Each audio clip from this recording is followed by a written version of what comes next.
मेरा मेरा मेरा मतलब ये है कि आप पिछली गवर्नमेंट्स को भी क्रिटिसाइज कर रहे हैं, आप उन पे लिबरलिज्म का लेबल भी लगा रहे हैं, खुद आप अपने आप पे रियासत मदीना का लेबल लगा रहे हैं, और उसके बाद आप इस्लामाबाद में गैर जरूरी तौर पर जहां पर हिंदू कम्युनिटी नहीं है वहां पर सरकारी खर्चे से रियासत मदीना के तो मॉडल के पास जो जय हिंद दोस्तों, जरूर इस वीडियो को पूरा देखें और लाइक, सब्सक्राइब और बेल आइकन जरूर इबादत गाहें हैं पाकिस्तान के आइन के मुताबिक भी, और गैर मुस्लिम जितनी इंटरनेशनल कानून है उसके मुताबिक हम उसकी इबादत की हिफाजत करते हैं। पाकिस्तानी रियासत उनको हकूक़ देती है कि उनकी जो इबादत है, जहाँ माबद खाने हैं उनको वो मरम्मत भी करते हैं।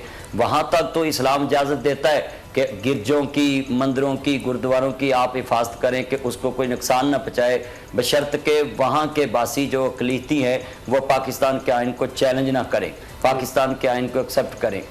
तो यहाँ इस्लाम ये कहता है कि हज़रत इब्राहीम अलैहिस्सलाम ने बुत परस्ती को ख़त्म किया है। तो ये नारा ये था कि पाकिस्तान जो है इसके इक़्तिदार आला का मालिक अल्लाह की ज़ात है। तो आप आइन पढ़ के देख लें कि अल्लाह के नाम पे ये मुल्क जो मर्ज़ वजूद पे आया, इसके इक़्तिदार आला का मालिक अल्लाह है। तो फिर यहाँ उसका शरीक कैसे हम खड़ा कर सकते हैं, और कैसे पाकिस्तानी अवाम का पाक पैसा जो हमारे टैक्स का पैसा है हम बुत परस्ती पे खर्च होने दें? ये बिल्कुल इस्लाम के भी ख़िलाफ़ है।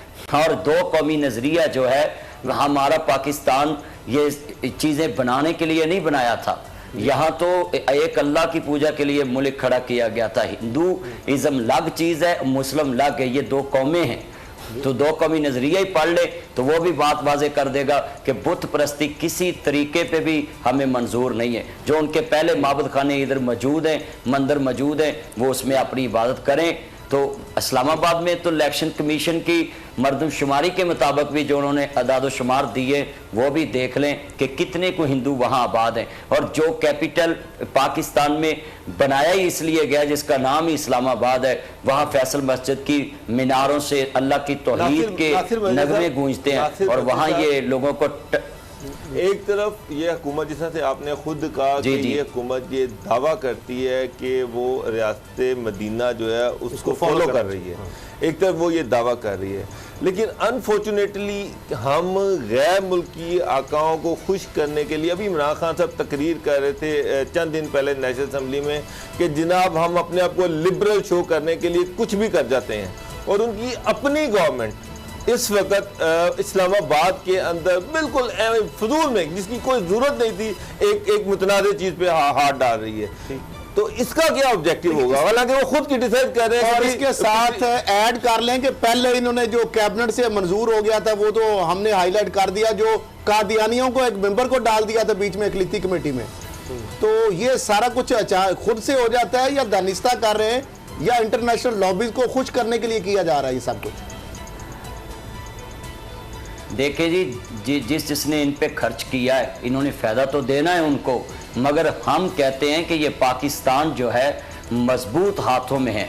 तो हमें ऐसा काम नहीं करना चाहिए कि जिसके साथ पाकिस्तान की अवाम पाकिस्तान के खिलाफ हो। ये हमारे देखें, आपने जो PIA पे जो मसला बना है खुद देख लें कि इन्होंने खुद सुल्तानी गवाह बनकर पाकिस्तान की एक इंटरनेशनल एयरलाइन की जगनसाई कराई। हालांकि वो अंदर बैठ के भी मसला हल हो सकता था, उसकी इंक्वायरी हो सकती थी संसों की। इसी तरह ये सोची समझी साजिश के तहत ये इस्लामाबाद में जो मंदिर बनाने जा रहे हैं, और इसके लिए इंडिया ने एक तराना भी भेज दिया है, सोशल मीडिया पे वो गूंज रहा है कि ये मोदी के राज में इस्लामाबाद में मंदिर बनेगा।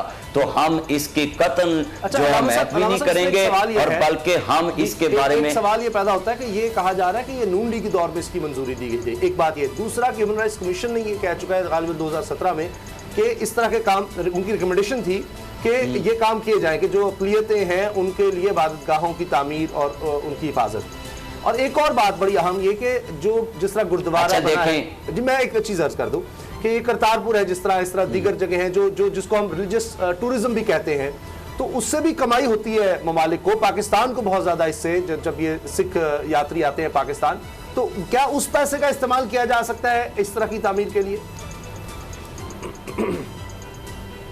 देखें, कुरान मजीद में ये कहा गया है तो तावन नेकी के कामों में आपने तावन करना है। तो जब हमारा अकीदा है कि अल्लाह के अलावा कोई मबूद नहीं है, तो जो उसके साथ शरीक खड़ा करेगा तो आप क्या उसका तावन कबूल कर लेंगे?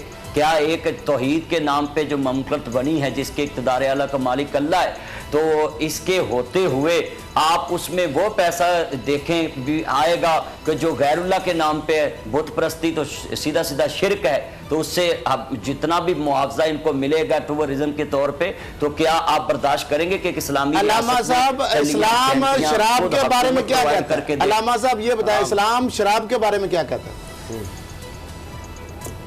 पहले एक बात ये नोट कर नहीं, थोड़ा सा एक सवाल है मेरा बड़ा। इस्लामिक रिपब्लिक ऑफ पाकिस्तान में हम तो शराब की कमाई खजाने में जमा करते हैं। जिस खजाने के अंदर शराब की कमाई शामिल हो तो ये इस्लामी रियासत किस तरह उसको कह सकते हैं आप शराब बेचते हैं सरकारी तौर पर, क्या नहीं बिकती पाकिस्तान के अंदर? सरकारी हुकूमत बेचती है शराब की, परमिट दिए हुए, लाइसेंस दिए हुए। तो ये क्या इस्लामिक रिपब्लिक ऑफ पाकिस्तान रियासत मदीना में शराब फरोख्त होती है? ये पहले तो होती रही। आप इमरान खान साहब को इसका नोटिस नहीं लेना चाहिए? तो अब तो मैं ये भी कहने लगा हूं कि आपने बोल दिया, मैं लफ्ज इसकी वजाहत कर दूं कि अगर नून लीग ने मंदिर की इजाजत दी थी तो खान साहब का तो नारा ये है कि मैं इन सब की पुलिसियां खत्म करके मदीने की रियासत बनाऊंगा, तो ये उनके नाम पे थोप दें कि मैंने उनका ये मंसूबा खत्म कर दिया है। और ये जो वाम में इंतशार फैल रहा है, सोशल मीडिया पे डिस्कस हो रहा है, खुदा के लिए एक जुमला इधर भी बोल दें। जैसे ये कहते हैं कि मैं लॉकडाउन के लिए खात्मे नहीं था, तो खुदा के लिए एक जुमला इसके लिए भी बोल दें कि नून लीग हक में थी, मैं हक में नहीं हूं। अब क्यों लोगों में कंफ्यूजन पाया जा रहा है? इसकी वजह है कि ये भी चाहते हैं कि जिस तरह वो अपने को बड़ों को खुश करते थे, अब इसके मतलब है कि ये भी अपने बड़ों को खुश करने के लिए ये मंदिर यहां तमीर करना चाहते हैं। लेकिन साहब जो सबसे अहम चीज है वो उस दिन इमरान खान साहब ने जो नेशनल असेंबली में तकरीर की, मैं तो उसी बराए में लूंगा। उन्होंने पिछली दोनों पॉलिटिकल पार्टीज पे ये इल्जाम लगाया कि ये अपने आप को मॉडरेट साबित कर रहे हैं, बाहर जाके अपने आप को लिबरल कहते थे कि हम लिबरल हैं, हम, और लिबरलिज्म का इन्होंने प्रचार करते रहे हैं ताकि गैर मुल्की अकाओं को खुश कर सकें।